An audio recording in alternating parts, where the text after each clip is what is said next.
And here is the Writer's Almanac for Saturday, February the 12th, 2022.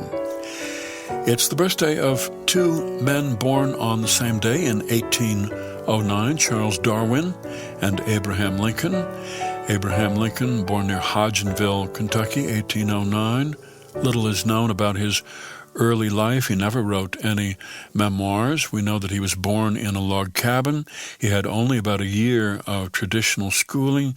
His mother died when he was 9 years old. He spent much of his adolescence working with an axe. But when he was in his early 20s, he showed up in New Salem, Illinois, having decided to remake himself as a professional man and to study law.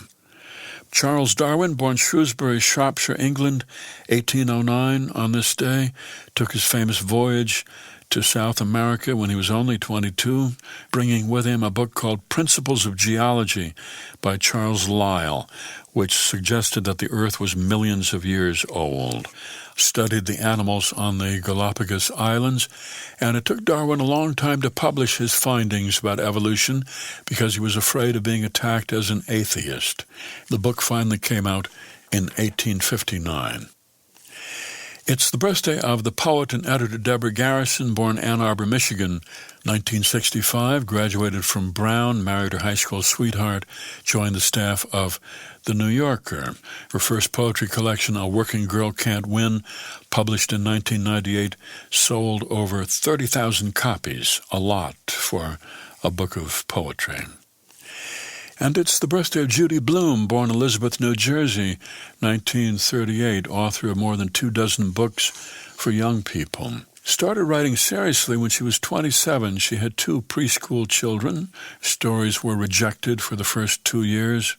And then in 1970, she had her big breakthrough with the novel for young adults, Are You There, God? It's Me, Margaret, the story of an 11-year-old girl trying to make sense of religion and boys and menstruation, a book that was banned in many schools and libraries. Here's a poem for today by Hilaire Belloc, Matilda, who told lies and was burned to death. Matilda told such dreadful lies it made one gasp and stretch one's eyes. Her aunt, who from her earliest youth had kept a strict regard for truth, attempted to believe Matilda. The effort very nearly killed her, and would have done so had not she discovered this infirmity.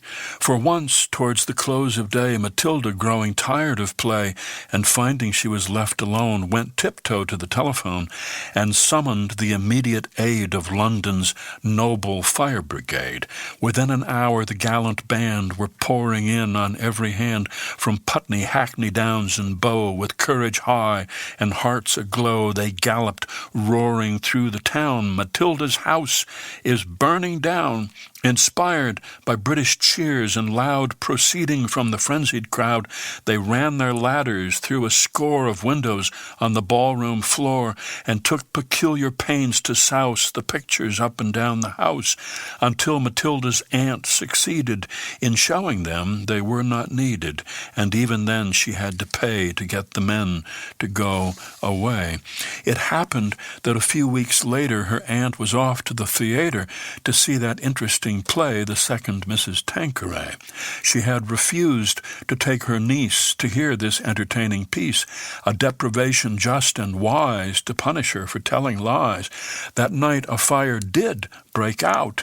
You should have heard Matilda shout. You should have heard her scream and bawl and throw the window up and call to people passing on the street.